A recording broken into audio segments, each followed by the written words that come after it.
And could you please tell me your first and last name? Keith Hansen. Okay. And where were you born? I was born in Knoxville, Iowa, Okay. And your birth date? January 26, 1950. 1950. Okay. So what was it like growing up in Knoxville, Iowa in the 50s? Well, we lived on a farm outside of Pleasantville, which is close to Knoxville, and I lived there for 9 years. We moved to Centerville, southern Iowa, in 1959. My cousins Dean and Daryl, and we'd there was that older brother. Their older brother was David, and we'd my mom and their mom were sisters, and they lived here in Des Moines, and we'd take turns. They'd come to the farm, and we'd come to town. That way we got a taste of both. Then we moved to, Dad hurt his back. He was a World War II vet, and he hurt his back farming, and he couldn't excuse me, he couldn't manage the farm anymore, so he started selling insurance, and we moved to town. So that's why we moved. I was in City of Des Moines. No, we moved to Centerville, southern Iowa. Into Centerville. Yeah, Okay. we lived about 20 miles south. Well, the farm was near Pleasantville. It's about 25 miles south of Des Moines. And then we moved down to southern Iowa that's where I went through. We moved there when I was in third grade. Okay. So I went third grade through high school there, and then I joined the service when they told me that was in '68 when I graduated high school, and I turned 18 that January, and the gal at the selective service told me if I wasn't in the college and by September I'd be in the Army boot camp in December. And I told her that she was mistaken because I wouldn't be there. She didn't understand that, and then I showed her my Navy Reserve ID card because I'd already joined the Navy. And she said, "Yeah, you're one of those people, huh?" I said, "What do you mean?" And she said, "Well, it's people that join the service stay out of this so that they won't get drafted." And I said, "Yeah." I said, "If I get drafted, I'm going to get sent to Vietnam." She said, "Okay." She said, "Yeah, probably."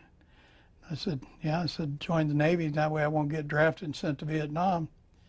Well, a year and a half later, when I was in Vietnam with the Marine Corps, I was a hospital corpsman with the Marines. I said, might as well have got drafted anyway because I ended up over here anyhow. So. Well, let's talk a little bit about when you joined the Navy to begin with. Like, tell me that story about why or how that came to be where you joined the Navy Reserve. Well, I joined the Navy. They had in the late '60s, they had the delayed entry program where you could join and you were a reservist. That way you could finish high school or wherever you were, year of college or whatever school you were in. And it was a 4 to 6 month delay to go on active duty. And so I joined the Navy Reserve, and then that way I wouldn't go to boot camp till after I finished high school. So I joined the Navy Reserve, and I went to boot camp in June. In '68, and came here to Des Moines, to Fort Des Moines, out on Army Post Road, and there was about 150 of us that day that were going in the service. Some were draftees, some were enlisted in the Navy, some were enlisted in the Army and Marine Corps and whatever. But when we got ready to go, there's 4 guys went to Great Lakes to Navy boot camp, and there was 100 and some of us went to San Diego to Navy boot camp. I never really understood that 4 guys got on a bus in Des Moines and went to Great Lakes, Illinois, and 100 and some of us got on an airplane and flew to San Diego. Didn't make a lot of sense to me, but that was just the start of 22 years in the service, and I learned a lot of things that the government doesn't make sense. So why did you choose the Navy over the other branches? Well, Dad and all of his brothers and sisters were World War II vets. There was 7 kids, and 6 of them were in the service, World War II. and they were cross spectrum.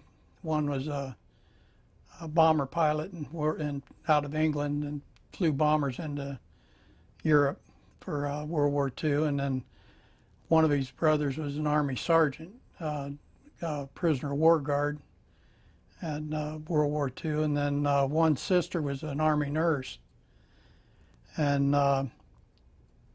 two of his brothers one was in the Navy and one was in the Coast Guard. And at that time, well, I don't know if they still do it with the Coast Guard now being part of Homeland Security, but declared war, Coast Guard became Navy. And so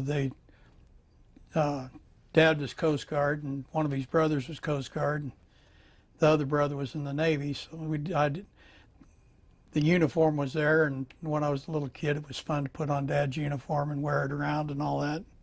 So when I joined the service, I decided I'd join the Navy. And I didn't want to get drafted and go to Vietnam. What did your dad think about when you joined the Navy?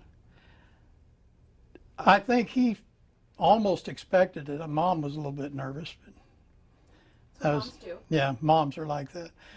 But I went to San Diego to boot camp, and then I went to Hospital Corps School, San Diego Naval Hospital. Then I went to Camp Pendleton and got Marine Corps training. Did you get to decide that you wanted to be a corpsman, or was it picked for you? It was pretty much my choice. At the time I joined, I had several cousins that were in the service. That was one of the things that people did in the 60s and 70s was join the service or get drafted, whichever. And I had several cousins that were nurses, and my one aunt was a nurse, and I had two cousins that were corpsmen. One was in the Coast Guard and one was in Navy Coast Guard or hospital corpsman. And I decided then that it sounded like a good deal, so I joined the Navy as a corpsman. And then I went, at that time I didn't know that I was going to go to the Marine Corps. So, but the Marine Corps being under the Department of the Navy, they don't have their own medical or chaplains. They don't have doctors, corpsmen, or chaplains. They use Navy. So after I went through corpsman school, I got sent to Marine Corps training. So, could you tell me what kind of things you learn at corpsman school for maybe somebody who doesn't know what a corpsman is? Now, the corpsmen that are going through school now, when they finish, they can take the exams and everything, and they're qualified paramedics. If they get out of the service, they can take the exams in a couple of classes, and then they'll qualify as paramedics and ride ambulance duty and that type of stuff. When I went through, it was you got 6 weeks of hospital training, where you learned hospital procedures and stuff like that, and the rest of the time in training was training you on more or less it was anatomy, physiology of the human body, how it worked, and everything like that. And then you went to a lot of training on patching up people that were wounded, because that was the thing at the time. And then we went to Marine Corps training with Field Medical Service School, and that was we did more of the same stuff, only it was more intensive on the field medicine. And then we did Marine Corps training as far as weapons and Marine Corps and some of their training. But so I always joked about it that I joined the service and ended up going to boot camp twice. But that's what I was just going to ask you. So you did Navy boot camp and Marine boot camp? Well, I didn't go to Marine Corps boot camp, but it was quite a lot of the stuff that they do in boot camp we did at Field Medical Service School. And then we went out and did operational bivouacs at Camp Pendleton, carried our shelter halves, and had to be real friendly with somebody else that had the other half of your shelter so you can make a tent out of it. And then we were out in the back areas of Camp Pendleton, up in the mountains and that. And then they had prisoner of war camps. We went through them and went villages and how to enter and search through villages and not get wounded while you were there and that type of thing. And then it was kind of ironic that when I went through Corps School at San Diego, the guy came out one morning and said, yeah, a year from today you'll be in Vietnam. That's probably about 90% of you guys will be in Vietnam. We all laughed at him. We thought it was funny. Mm-hmm. And a year later, when I was sitting in Da Nang with rockets landing all around, and I happened to notice that it was the same date. And it was a year later. I was sitting in Vietnam. Mm-hmm. And that was something I had to get used to. Do you think that your training that you got can even prepare you for what your mission was? No amount of training can ever prepare you for the real thing. It doesn't happen. They can't make training strong enough and hard enough to get you ready to go. But eventually you end up, the first 5 to 6 weeks that you're in a war zone or in a combat situation, you're just there. It's mind-boggling the whole time. And then you start settling in and you get into the swing of the way things work and the way things are. Then you get used to it after a while. How did you get from the United States to Vietnam? We flew out of Travis Air Force Base in California, San Francisco Bay Area. And we went to, by airplane, it was a commercial jet, United Airlines, flew to Honolulu. They kept the gate closed and didn't let us out of that wing of the airport while they refueled the plane. And then we flew from there. We landed Midway Island and they refueled the plane, but they kept us on the plane. And then they flew from there to Okinawa, and we spent 3 or 4 days in Okinawa before we went in country. That was our acclimatization, is what they called it. Get you used to the heat and humidity before you went in. And then we went in country and then got to Da Nang. And the morning after I got to Da Nang, we got there sometime during the day. And the next day they loaded us on C-130s and flew us up to Dong Ha, which is up near the DMZ.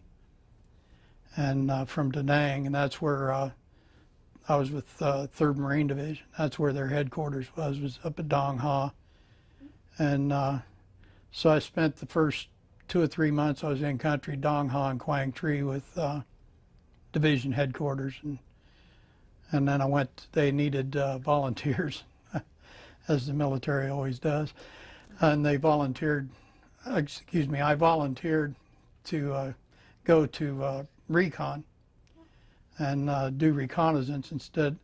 And that was it was a logical thing in my mind that it was easier to hide 5 or 6 guys behind a bush than it was to hide a company behind a bush. So I went to Recon, and instead of going to the grunts and trying to hide a whole company, we only had to hide 5 or 6 people. So were you the medic for the Recon then, or were you a Recon guy? I was the medic for the team. Okay. I did 4 different teams, 3 or 4, in the year that I was over there. The one team got wiped out in the Ashaw Valley. There was 7 of us on the team, and 4 of the guys 3 got killed immediately, and one died 2 days later of his wounds. And the rest of us lucked out, didn't get hit. And we got back, and then that was in the late 60s. I went over there in 69, and they had a thing at that time that the Marines were going to pull out of Vietnam. And we were all ecstatic about that. Well, they did. They pulled 3rd Marine Division out of Vietnam, went back to Okinawa. But the general and some of the staff went to Okinawa, and all of the troops went to 1st Marine Division. And so I stayed in country, and I went from 3rd Force Recon to 1st Recon Battalion, and stayed in country with them. And then I was with Alpha Company 1st Recon Battalion, did patrols with them until I got injured, and I had about a month and a half left in country, and they transferred me to the medical battalion, and I worked, essentially it was hospital duty, and I worked there for the last 2 months I was in country, and then I transferred back to the States. I told them when I came back I wanted anything on the East Coast or east of the East Coast, because I'd never been there, and I got Point Mugu, California, and I figured that was east of the East Coast of Vietnam, so that's probably what they figured, so that's how I got there. Do you remember when you originally got to Vietnam, did you have any initial thoughts or ideas of the area? Other than being scared? No. Okay. No. It was the area that we were in Da Nang when I landed there. It was Air Force Base, so it didn't look that much different than any other place. Now, after we left there and went to Dong Ha, and people were living in Quonset huts and shelters and stuff like that, and there was a they called them sea huts, Southeast Asia huts. There was a sea hut and a bunker and a sea hut and a bunker and a sea hut, so everybody had a place to go when they got rocket attacks and whatever. And then it started soaking in that you were in a combat zone. That and the rocket attacks that we had in Da Nang. When you were out with the Recon, was it a Recon platoon then, or Recon squad? Squad. Okay. It was, most of the teams were 6 to 8 people. Okay. What would your job be with that group then? Quiet. Yeah. If anybody got injured, I was supposed to patch them up and get them sent back to, essentially it was an aid station. But that was my job. But while we were out there, if nobody got injured, my job was to be one of the Marines. Just, I carried a pack, and they handed me a .45 caliber pistol when I got there, and I asked them what I was supposed to throw it at, because I wasn't going to hit anything with the pistol. And I said, give me a gun with a lot of bullets. I said, that way I can protect myself and protect my people. And they gave me an M16. So for the year I was over there, I carried a pack and a rifle. So you were pretty much Recon unless there was... Unless somebody got hurt, yeah. And it was my job to give the guys their prophylaxis for malaria and stuff like that, make sure they took that while we were out. If they hadn't, sometimes we went out for, we usually took food for a week and stayed 5 or 6 days. And sometimes the weather would sock in and we wouldn't get back. And then it was my job to, stuff that we would normally do when we were back in the rear, it was my job to take care of that while we were out there, the malaria prophylaxis and stuff like that. Okay. So you were, you took care of them even when you weren't in fights? Right. Okay. Yeah, I was they called me Doc for the first 14 years I was in the service. I was Doc because I was the best they had. So they didn't have doctors, and Corpsman was Doc, and with the Marines, the Doc was, they always took care of Doc because Doc was going to take care of them if anything happened. So I had a lot of good friends that were Marines. First year, the first hitch, first enlistment, I looked at my ID card every morning, said, put on my Marine Corps uniform, and looked at my ID card that said U.S. Navy to make sure I had the right place. And when I was in Vietnam, we worked for the 101st Airborne. So you had a little bit of everything. Yeah, I joined the Navy to stay out of the Army so I wouldn't go to Vietnam, and they put me in the Marine Corps, sent me over there and put me to work for the Army. So I decided I should have been drafted in the first place. I would have only had 2 years instead of 4. But Best laid plans, right? yeah. So what kind of injuries were pretty typical? Because I'm sure it wasn't all just bullet wounds. There was more shrapnel than there was bullets. The guys that well, take that back. It was about 50-50. When we was in the rear, a lot of the guys, they'd have a couple too many beers and walk into a corner of a sea hut and cut. I'd have to put stitches in their forehead or top of their head where they cut themselves on the galvanized roofing. But a lot of the guys got shrapnel wounds from the mortar fire and the rockets. Some of the guys got bullets. Most of the guys got bullets. You didn't have to patch them up too much because they were. Yeah. We just triaged. Send them to other people. So you learned quick. Sounds like. We had the quote unquote training back in San Diego in Camp Pendleton, and then I did 6 months at Navy Hospital Bremerton, and we did a lot of bandaging and training and stuff like that, and we had a lot of that, but it wasn't anything like what you'd actually see when you saw the people wounded. Yeah. It was an OJT type thing, on the job training. You did a lot of patching and it was sending people off to other people to do the final work. Was it kind of a, what do they say, like baptism by fire? You had to learn quick because...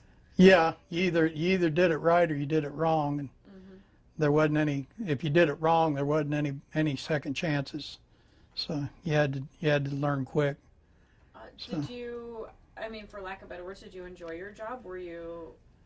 I stayed in medicine for 14 years. I did an independent duty ship tour without going to independent duty school because at that time anybody that had field training and field medicine and that, they said, okay, you're qualified. I think you had your field training. Even though we didn't have the paperwork side of it, we knew how to take care of people that were hurt, and that was the important part, was taking care of people that were hurt, because you could always look up and take your time doing the paperwork. So what was your day, or I guess what was your cycle like as far as going out and then days back in, and what kind of things would you do when you were out? I got in trouble one time because of our cycle. We did usually it was a week out and 4, 5, 6 days back, and then a week out and then 4, 5, 6 days back. And I got into that routine, and at that time we didn't have emails and internet or anything like that. So you'd mail a letter home. With my mom, I'd mail a letter home, and she got in the habit of getting a letter but once every week, because I'd write a letter before we left and I'd write a letter when we got back. And so she'd get a letter about once a week. Well, they pulled us out of the bush, and we were moving from Quang Tri to Phu, which is down near Way City, where they had TED 68. We were at the military base outside of Way City, and so I was out of the bush for about 3 weeks, 4 weeks, and I was sending a letter like every other day, every third day. And all of a sudden I got called into the major's office, and he jumped all over me like ugly on an ape. And I said, what's all this about? And he said, you haven't been writing your mother. I said, I write her every time I get a chance. And he said, I got a message here from the Red Cross that your mother's contacted the Red Cross about not getting letters from you. I said, can I see the message? And he said, sure. And he handed it to me, and I read it. And it wasn't that I wasn't writing my mother. I was writing too often. So she thought I'd been wounded and sent to a hospital somewhere, and that I was laid up. And that's why I had the time to write, is I wasn't in my normal routine. She's getting 2 or 3 letters a week instead of 1 a week. and she thought I was laid up somewhere. And he said, "You're the first person in my history in the Marine Corps." He was a major, and he said, "You're the first person ever that I got a letter on from the Red Cross for writing too often." He said, "I've got a lot of them for people not writing at all, but," he said, "you're the first person ever." Well, you're a good son. And so I did. So did you send her something saying, "I'm Got- okay"? Yeah, I sent her things. Well, one of the letters that she hadn't gotten yet when she went to the Red Cross said that we were moving from Quang Tri to Phu-Bai, and then she would have understood, but she thought I'd been put in the hospital somewhere being wounded, so she got a little bit more nervous. Yeah. Mothers are like that. But the funny thing about it is that in the letter I wrote that we were going to Phu-Bai near Hue, H-U-E, and she thought it was Huey, and she'd never heard of Huey on the news. All the newscasts and everything, they were talking about Tet Offensive in Hue and all the damage in Hue and this and that and everything. And she'd heard a lot about Hue, but she'd never heard of Huey, so she thought I was in a pretty safe area.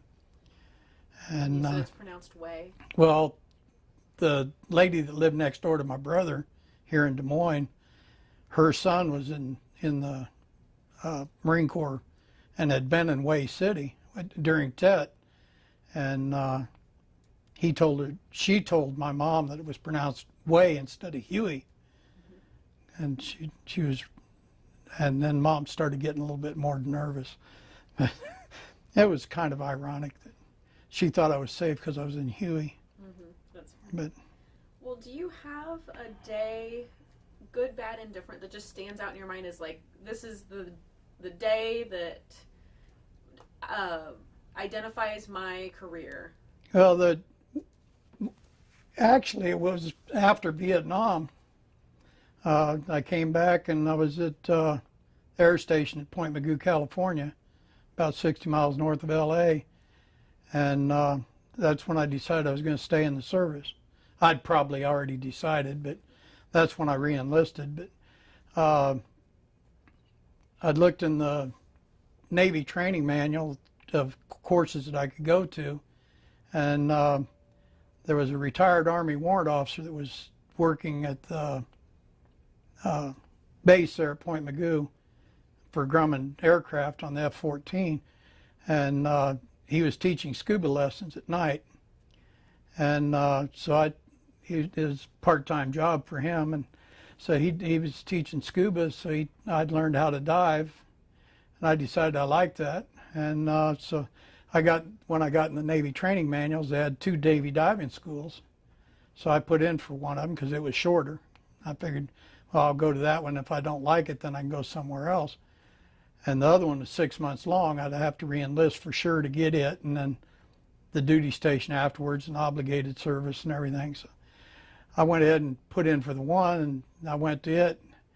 And just before we finished school in Key West, Florida, in 1970, I found out that it was UDT SEALs. What's that? Special warfare in Vietnam. And I decided I didn't want to go back, and I didn't really want to go to Vietnam, so that was when I decided that I'd become a hard hat diver. And I immediately put in for hard hat diving school, which was a 6-month long school, and I went to Washington. That's pretty much what changed my entire life, was going to diving school. Because if I hadn't been a diver, I wouldn't have stayed in the service.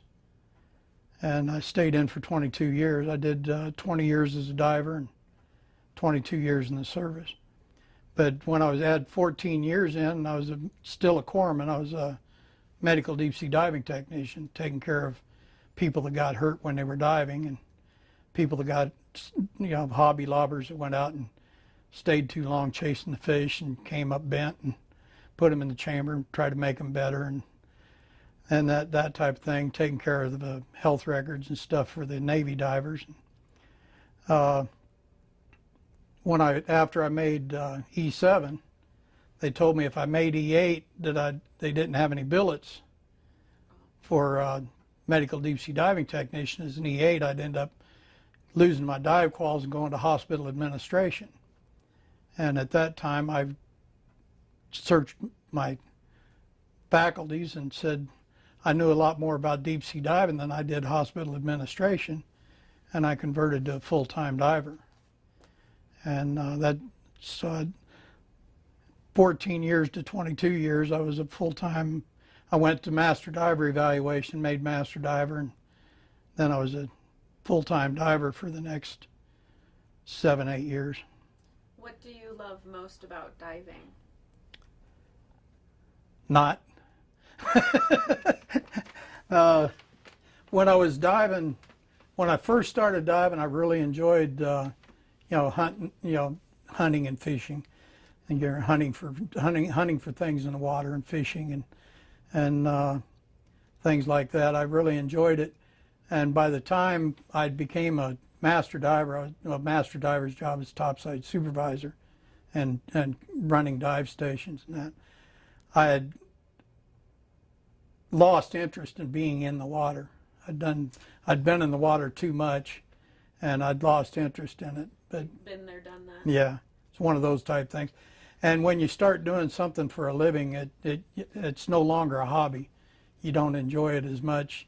You don't enjoy doing hobby type things.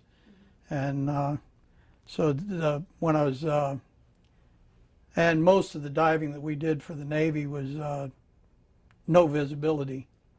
Everything was by feel.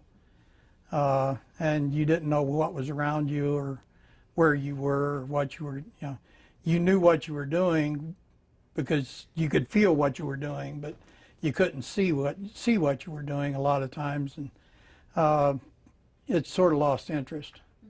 When I went through divers training in Washington, D.C., at the Navy Yard there in Washington, D.C., by the time the top port on your helmet would go underwater, it was already black out of the front port because the water was that dirty.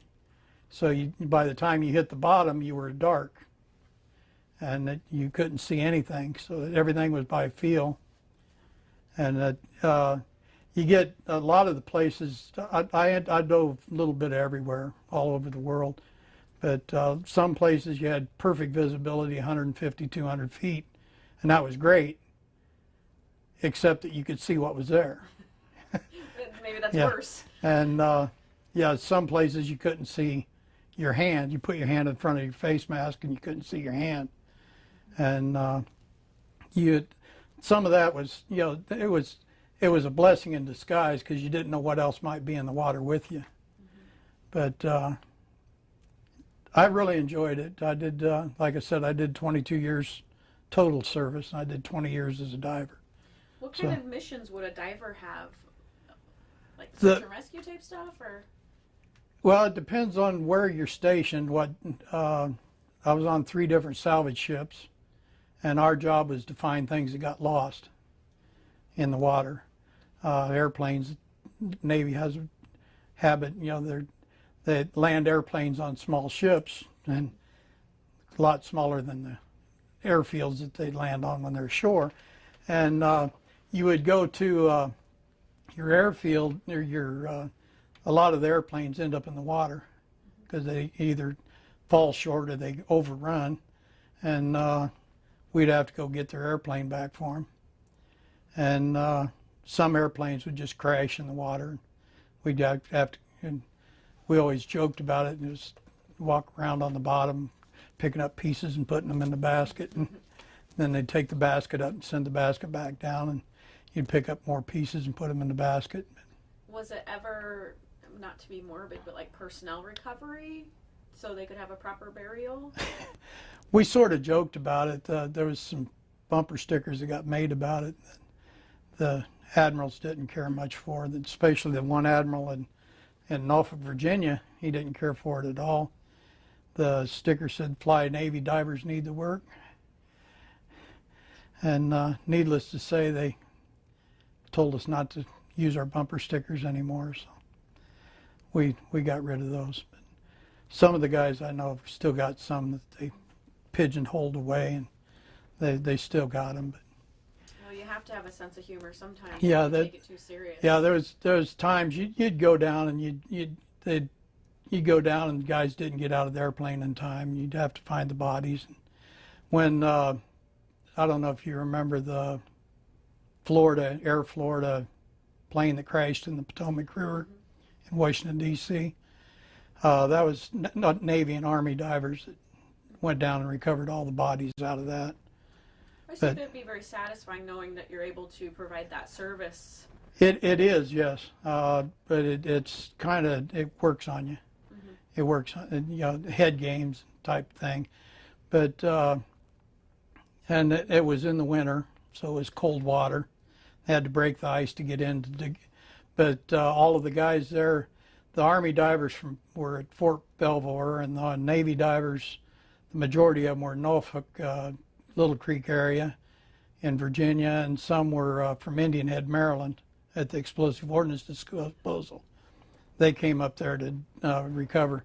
We had already closed the dive school in Washington Navy Yard and moved to Panama City, Florida. And when that crash happened, so the divers that were being used were the ones that were stationed up in that area. And it was a nice area. That was one of the, I'd say, most, not popular, but most well-recognized jobs that the Navy divers had. A lot of the jobs are ship's husbandry jobs. The majority of Navy diving jobs are ship's husbandry jobs. Destroyer tenders and submarine tenders, which are tied up alongside the pier, most of the time have divers on board. And then they have the mobile diving salvage units that are in San Diego, Pearl Harbor, and Little Creek, Virginia, that they use a lot of the divers. They'll anytime they want to work on the inside of a ship, they have to put a patch on the outside so they don't flood. So they divers go down, put the patch on, and then they take the valve off the inside. And when they get the valve rebuilt or replaced, then they take the patch back off the outside. So a lot of the diving is working on ship's hulls and stuff, because it's a lot cheaper and cost effective to put a diver in the water and put a patch on and change a valve than it is to put a ship in a dry dock. And they usually don't dry dock them unless they have to do an extensive hull repair or a overhaul, where they do essentially it's extensive hull repair. Well, just out of curiosity, because if you're in the water, I gotta ask the question: did you ever have any critters sneak up on you, like sharks or? That's why I was sort of hinting at with the when the water's dark, you don't notice what else is in the water with you. Yeah. There was quite a few times. I was diving one dive in SRF Subic ship repair facility, Subic Bay, Philippines, and the water is really filthy dirty in the bay there. And I kept telling, I was on surface supplied air and comms. I kept telling them to tell the other diver to quit poking on me. And they said, okay, we'll tell him. And I got back up and I noticed that the other driver was bone dry. Deck around him was dry. He was dry. Everything was dry. And I said, well, who was poking me if he's up here? And they said, turn around and look. And I turned around and looked, and we could see the fins swimming around in the area. And it was a little unnerving, but it was. Yeah, what's worse, a shark or Vietnam? Yeah. I don't know. Well, it was. You knew who was after you in both places. So if you could see them, you didn't have to worry about them. If you didn't see them, you didn't worry at all. Mm-hmm. If you could see them, you didn't worry, because you knew what was going to happen or what was going to transpire. So you didn't. The thing with diving in and around sharks, most divers will tell you, there's only, with a couple of exceptions, you're as big as they are, so they aren't going to bother you. They go after wounded, injured, or smaller things. So if you're actively moving around and actively doing something or whatever, you're as big as they are, so they don't bother you. When you had a suit, right? So Yeah, that we always thought that was kind of ironic. They tell you the safest thing about diving around in or around an area where sharks were was try not to look like natural food, which shark natural food is sea lions and seals, which are black and brown. the color of a suit And they'd put you in a black or a brown wetsuit and put you in the water. with flippers. Yeah, so you looked a lot like their natural food while you were in the water, but it was nice. The majority of the time, I'd say 90% or higher of the time that you were in the water, you didn't see anything except, what you were doing, and you didn't care what was around you because you were too busy working on what you were doing. You had to get it done and get out of the water so that they could do what they were doing. You could do something else somewhere, some other ship or some submarine or whatever. You could work on them and change places. I have a couple circle back questions Okay. From Vietnam to finish up that time. Okay. So did you ever have an instance where the guys actually verbally were like, "Hey, thanks, Doc. You really saved my ass out there"? Yes and no. The majority of the guys that, if we got into a situation where it was somebody really hurt to an extent, a lot of them we never saw again because they ended up they'd get flown out by helicopter to the hospital ship or to the medical hospital, to the medical battalions or whatever. And from there they'd be medevaced back to the States and end up in a stateside hospital. And we either wouldn't see them again or wouldn't hear from them again. The guys that we patched up and they went back to work, a lot of them, yeah, they did. And a lot of the Marines, more so now than back then, a lot of the guys that were at, I got a lot of Marine Corps friends that that's one of the things that they tell me is that Marines always take care of their doc. That was one of the big things that that was one of probably the highlights of my first 3 years in the service was when I was with the Marines because it was always, they might not remember everybody in the unit, but they always remembered Doc. Mm-hmm. And everybody watched out for Doc. Well, tell me a little bit about the camaraderie that you guys had as a section or a squad. We had the teams themselves were quite. We had a lot of camaraderie, team wise. You might not know the guys in the other platoon and the other teams, but you knew the guys in your platoon and your teams. And with being the doc, I was the only the corpsman in the whole platoon, and sometimes I'd switch teams and go with different teams on different patrols. The one day I got off the helicopter with one team. They took that pack, handed me a different pack, told me to get back on the helicopter. I went out with a different team. So it's that type of thing, But I knew everybody by name and by, everything in blood my type. platoon. Yeah, blood type. Back then we had what they called a medevac number. It was your first letter of your last name and the last 3 numbers of your service number. And I knew everybody's medevac number in my head, but that was 50 years ago, so my memory was a lot better then than it is now. Do you know how many about? Like I said, our teams were usually 6 to 8 people, and there was 3 or 4 teams in a platoon. So it was probably 20, 25 people in the platoon. Did you ever go on any of the medevacs, or you just put them on and they... Put them on and they went. Okay, so you just had the helicopters to get from one location to another. They inserted us and extracted us. We were working, when I was working with the 101st Airborne, they used the Huey a lot.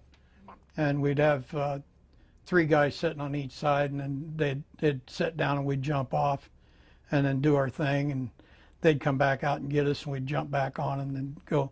The Marine Corps used 46, which is a lot like the Army Chinook 47, except that the 46 is a little bit smaller, and it's a 3-wheel instead of a 4-wheel. It has a single wheel forward instead of having 2 wheels forward. And the Marine Corps would insert us and extract us on a lot of stuff, but we'd use helicopters going in and coming out, and helicopters for medevacs. There was a couple of places where we did patrols where we had to walk out because they couldn't take us. We weren't supposed to be there. Oh, I know where you were. And so we'd have to walk in and walk out. I think that place is called Location Unknown. That's the technical term. We called in a couple of times for overnights and gave them our location. They said, "You aren't there." We said, "Okay." Okay. We aren't there. And I don't think it's such a big secret No. anymore, but it No, is still no. kind of funny that they did that. Well, you said you spent a lot of time in the field. Probably more When- time in the field than back at Yeah, church. when I was in Vietnam, the 12 months that I was in country, I probably spent 7 of it in the bush. What? How would you sleep? Up or in a shelter half? What was your choice? Tied to a tree. That way you wouldn't fall off the hill. Well, I've heard, Yeah. you want to be elevated a little bit so the critters also don't get into. We didn't have that option with Recon. With the grunts, a lot of them, they used hammocks and stuff like that. With Recon, we were as inconspicuous as we had to carry everything with us, and we've tried to be as inconspicuous as possible. So we were on the ground or tied to a tree. We'd be on the side of a hill tied to a tree so we wouldn't fall off the hill, that type of thing. Were you those guys that you see with the little things sticking out of your Kevlar trying to? We didn't have Kevlar back then. Yeah, we had our little, what we called our bush hats. Okay. We didn't wear helmets and flak jackets. We just, We tried to look like a tree. Yeah. The Force Recon now, they've got other names for them, but Force Recon is quite similar to UDT SEAL, Navy, and Rangers, LERPs, Army. The Force Recon is the elite. Well, the Marine Corps calls them the elite of the reconnaissance people. They have Recon Battalion, and then they have the Force Recon. Well, the Navy had UDT SEALs, and they took the elite of the UDT and made them SEALs. Okay. Now everybody goes through the same training, and after they're fully trained and operational, then they get their designators. But so you got the best of the best to take care of. yeah. So that must mean you were the best of the best if they No. picked you. No. They didn't pick me. It was a volunteer. I volunteered. Were there any interesting characters that you remember? There's always that guy that you remember. Well, the one guy, he got killed over there. He's from Philadelphia. His name was Dan Savage. He was a corporal, and he had captain's bars, Marine Corps Army captain's bars. And I said, why do you have captain's bars? And he had them on his pack. He didn't wear them because it was illegal to wear them. But he had them on his pack and on his stuff. I said, why do you have captain's bars? And he said, why, you have never heard of Captain Savage?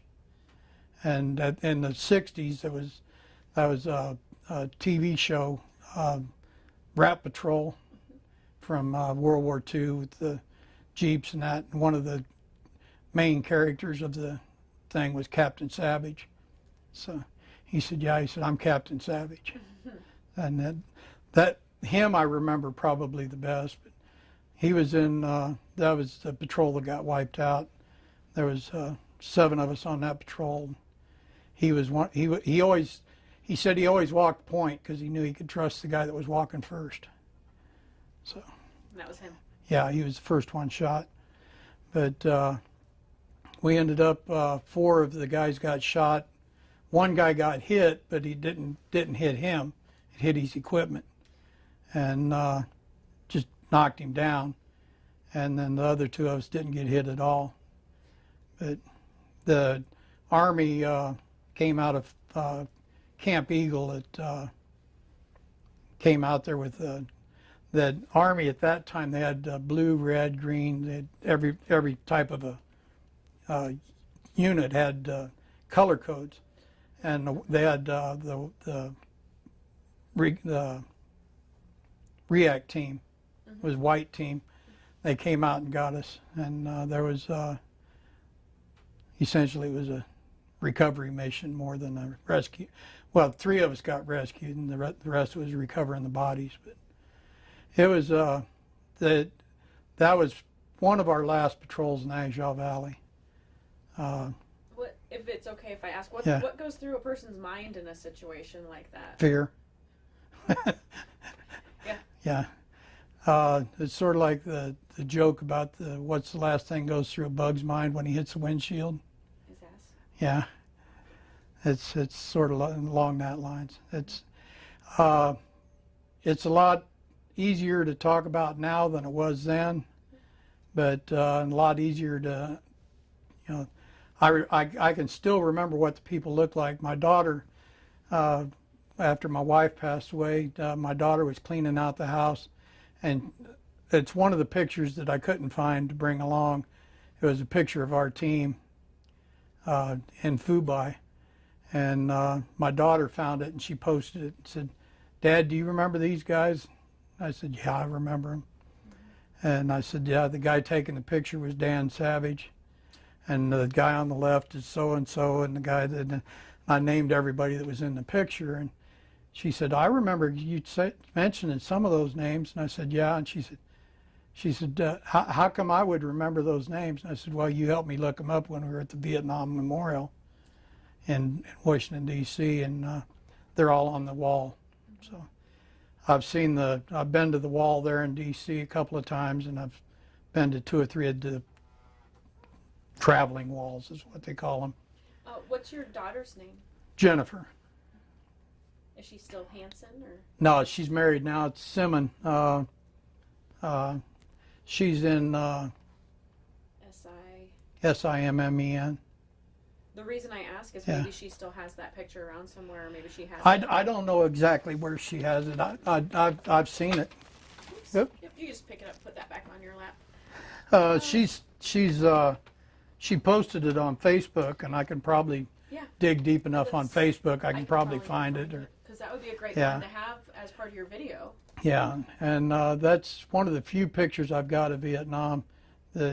Some of the pictures I've got of over there, all of the pictures I've got over there are just, I don't even know where they are. But we did a lot of, back in the late 60s, did a lot of slide pictures. And we took a lot of slides. But most of the time we didn't carry a camera with us because it was extra weight. Yeah, you don't really think about it at the time. Well, that and we didn't need the extra weight. The weight of a camera was, we could carry an extra magazine. An extra sea ration. Yeah. Speaking of food, what kind of food did you have, and was it as bad as they say it is? Yeah. Well, they didn't have the MREs back then. They had sea rats, and they called them LRPs, long range patrol rations. They were freeze dried. And with a few exceptions, if you were hungry enough, everything was good. With a few exceptions, most of it was good. When we went on a patrol, like I said, they'd give us 1 case of sea rats, which was 12 meals, and then you'd get per person and you were gone for a week. So you sort of rationed yourself on what you were carrying. And you only carried the light stuff. You didn't carry heavy stuff because you didn't want to carry it. And then we'd get LRPs. We'd get 1 case of LRPs, which was 12 meals for every 3 people. And so you'd get your 4 LRPs. and if you were the first guy there, you got your choice. And some of them you put the water in them in the morning, and then you had them for supper because it took that long for the. Like trying to soften a brick. Yeah, sort of. Yeah, the chili con carne was a good example of that. The beans wouldn't soften. No. They were crunchy even after they'd soaked all day. But we didn't heat the water. That was one of the reasons we didn't. A lot of the stuff didn't get softened up because we never heated anything. 'Cause if you used a heat tab, they could smell it, and if you lit a fire, they could see it. And you had to carry your water with you, so sometimes you didn't like having the lerps because then you had to use up your water. As the corpsman, did you always have an extra just in case a guy ran out? Yeah, now I can say I did. Then I didn't say I did. But everybody carried 3 canteens, and the canteen was about almost at quart. And then I carried, instead of the 3 canteens, I carried 3 double canteens. They were a plastic canteen that were, each one was 2 quarts, half gallon. So I carried about 1.5 gallons of water, where most of the guys were carrying less than 1 gallon. Because they came to you if Yeah. they ran out. Well, then I carried some of the guys didn't like using them because they made the water taste bad. I carried the pills if we filled up in a stream or whatever. We'd put a pill in the canteen. The iodine? They were an iodine base, but they always made everything taste bad. But we learned to like grape fizzies. What's that? Well, back in the 60s, Daryl's laughing. Back in the 60s, they had it's a tablet.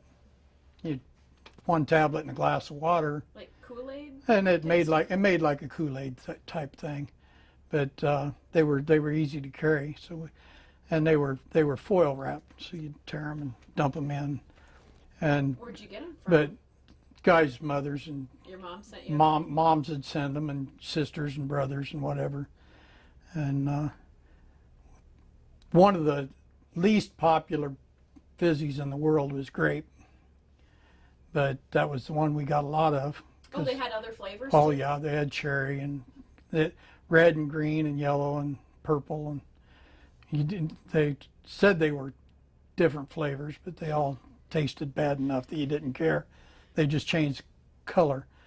But grape fizzies, we did a lot of grape fizzies in our water because it covered up the taste of the iodine.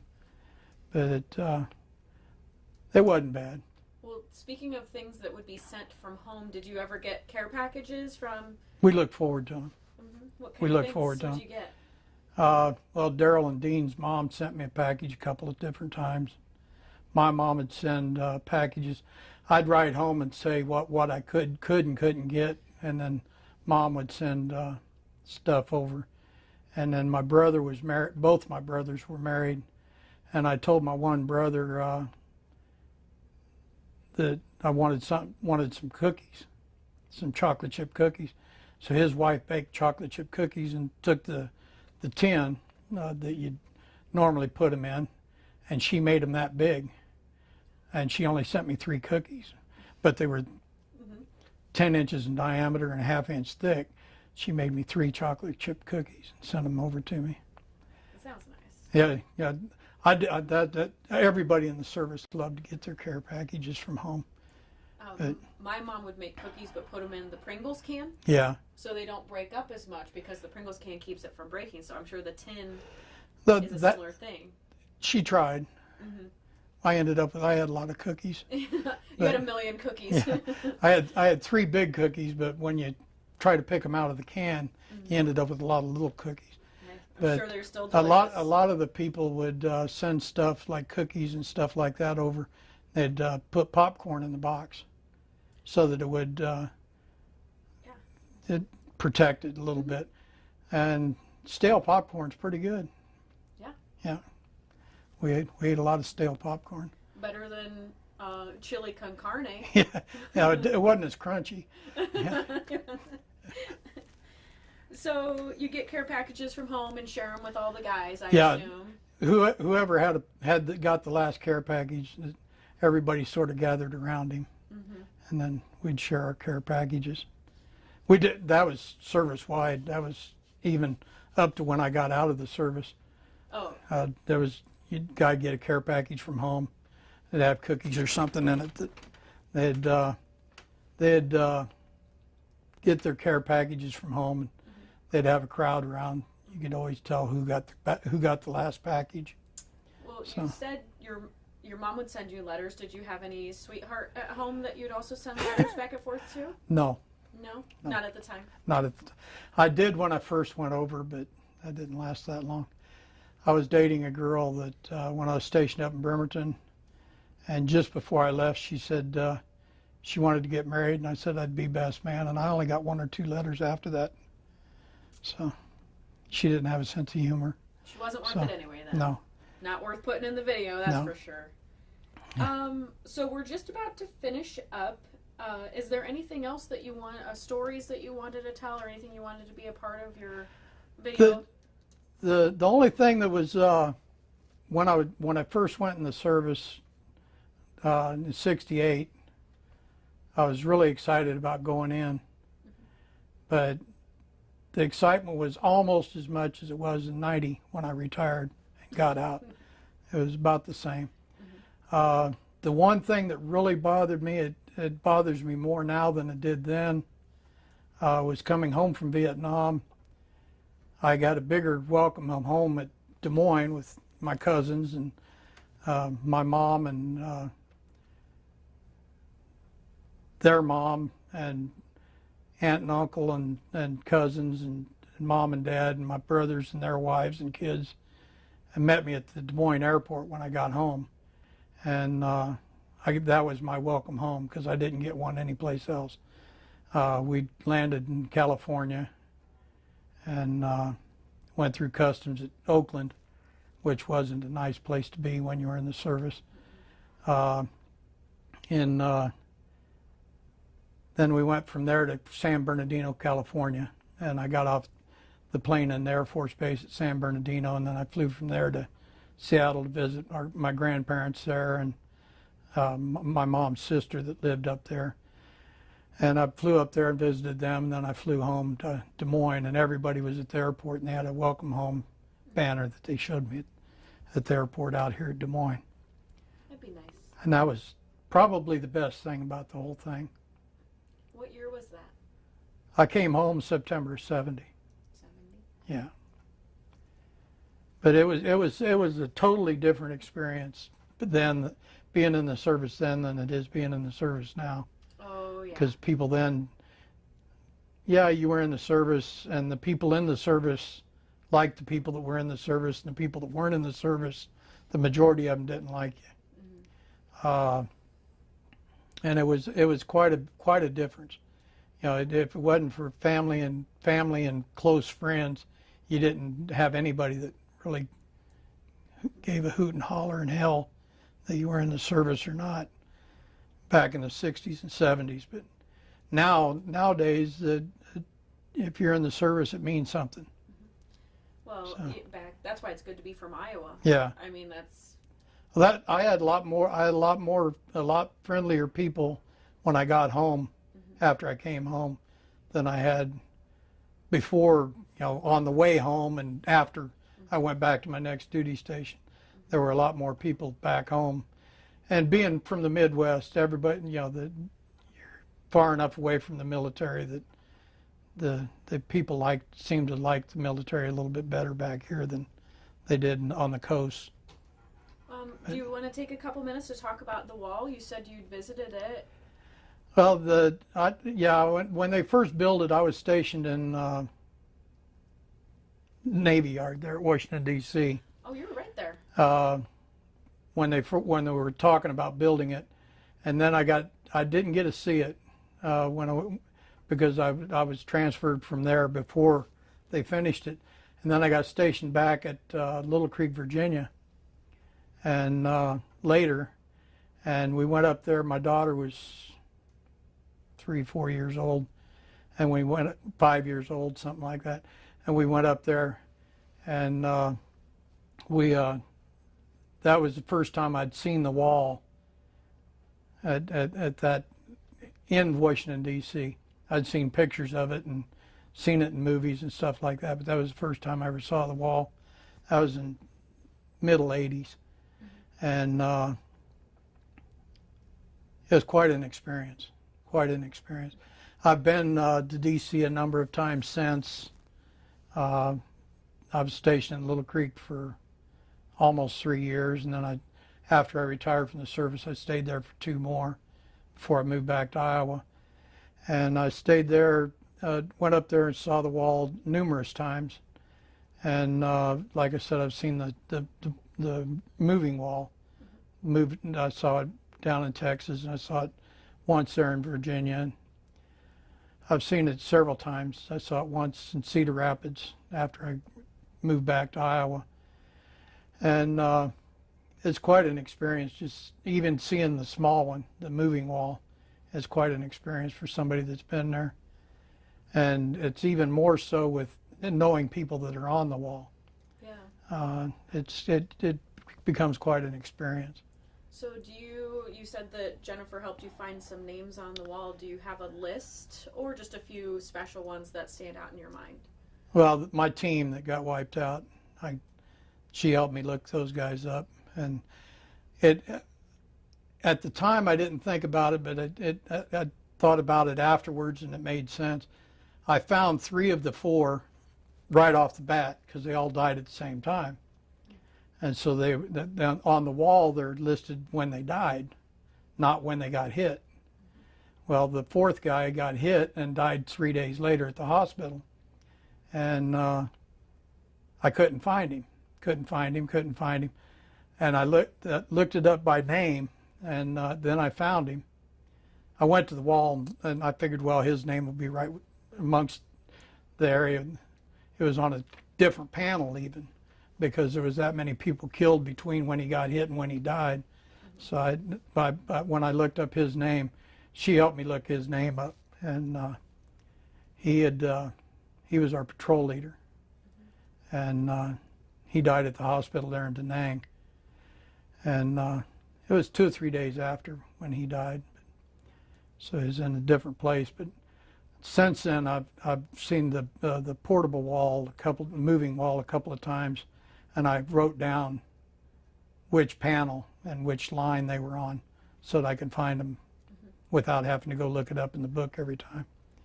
And there's a website that has the wall, and you can look them up on the wall.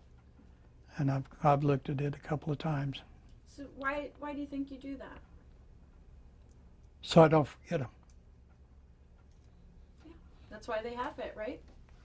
So we can remember. Well, let's talk a little bit about how proud you are of your service. If you could do it all over again, would you? I think so. Yeah. There's a lot of difference in the service now than there was in the service then. A lot of the guys talk about what they're going through now, and I know what I went through then, and it's a lot different. But I've got some. When I decided to retire in 1990, I was the command master chief on the ship. I was doing a welcome aboard interview with one of I called them kids, and I asked him. I was filling out the papers for his welcome aboard, and I asked him his birth date, and his birth date was after I'd joined the service. And that's when I decided it was time for me to get out. So if there's people coming in that were born after I came in the first, I said, it's time. So I took his papers to the ship's office and turned them in and asked for mine. And that's when I retired. But he joined the service after he was born after I'd joined the service. That's when I decided it was time to get out. So, but I've got a lot of friends I did 22 years. I got a lot of friends that did 30, some that did more than 30. on special waivers. The one guy that was in the movie Men of Honor, he was in the movie. He was one of their what do they call him? Like an extra? He was one of their advisors on how to make the movie and keep it realistic. Parts of it. Well, he was directing one of the dives that they were making. And so was it pretty realistic? Parts of it. Parts of it were Hollywood. You know, they got to sell tickets. Yeah. But parts of it were real. But when Ragman was, I asked him one time, I said, he gave me his Master Diver pin when I made Master Diver. And I asked him one time, I said, how do you know when to get out? He had that much more time in the service than I had. And he said, well, it's fun. He said, you having fun? I said, yeah, I'm still having fun. He said, when it isn't fun anymore, spell it backwards. Spell it backwards, it's spelled N-U-F. When it isn't fun anymore, it's enough. And that's when I decided that it wasn't fun anymore, so it was time to get out. So, but I've got a lot of friends that stayed in and a lot of friends that got out. A lot of friends that did one hitch and got out that wish they'd have stayed in. A lot of people that stayed in that wish they'd have got out. So it's everybody does their own thing, and I enjoyed the time I did in the service. I enjoyed the travel. That's what I'm doing now. My wife passed away a few years ago, and that's what I do now is travel. So I go visit family and friends, and I'm here and there and all over. Do you ever dive for fun? It's kind of a joke it's more of a joke to myself than anybody else, but the deepest water I've been in since I got out of the service is a shower.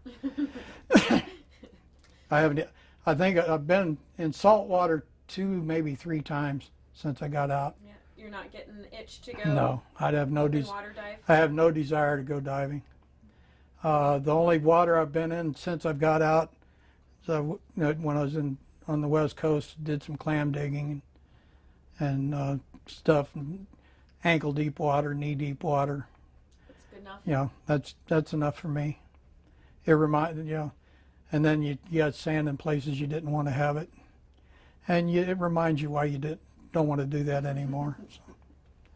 But it was really interesting. The time that I spent in the service was really interesting. But my wife and I sat down one time. It was shortly after I retired, and I had almost 10 years in when we got married, and I got out at 22. So in the 12 years that we were married, I was on 2 different ships, and I was an instructor at the diving school in Florida part of the time. I was instructor at the diving school at DC part of the time. But we figured it up, and day for day, the 12 years we were married, we were only together about 6 years out of the 12 years that we were married, because I'd go to the ship in the morning and I might come home that night. The ship might go somewhere else that night. The one time we was in San Diego. Her aunt came down to visit from Sacramento, and I was going to go home for supper and visit with my wife's aunt and one of her cousins that was there, and they came by the base, showed my aunt the ship, and she looked at the ship, and we're backing out, and I waved at her as we backed out. I got home 3 weeks later. But my wife never knew when I went to work in the morning if I was coming home that evening, because I might be going somewhere else. And we weren't, when I was on the ship there in San Diego, I wasn't allowed to tell her where we were going, how long we were going, or where we were. If I called when we were wherever we were, I couldn't tell her where I was. So, because it was the type of ship I was on. OPSEC. Yeah. So we developed a sort of a thing with it. I'd never told her where I was, but I did tell her where I was, because I'd tell her ship was from San Diego. I'd tell her I was visiting the Mouse, and she knew that we pulled in Long Beach. because the yeah. mouse was in Anaheim at Disneyland, and we'd tell her I was near Aunt Melita's, and she'd know I pulled into the Frisco Bay area because Aunt Melita was in Sacramento. I'd tell her I was at Aunt Barbara's, saw Aunt Barbara and talked to her, whether I did or not. And she knew that we pulled in Bangor, somewhere up in Puget Sound, because Aunt Barbara was in Shelton down near Olympia. And everything went well till one guy called home and told his wife, said, I can't tell you where we are, but these white bears sure are cute. Oh. And needless to say, we didn't get to make any more phone calls after that. So there's only one place in the world that has white bears, and we weren't supposed to be there. But were they cute? They were cute. As long as you didn't get close to them. They were too big to get. You know, the little ones were cute. The big ones were dangerous. The mama you gotta look out for. Yeah, didn't want to be around them. Needless to say, we didn't get to make any more phone calls after he called his wife and told her that he saw the little white bears. But Well, I think that's about it. okay, Unless you can think of anything else. nope.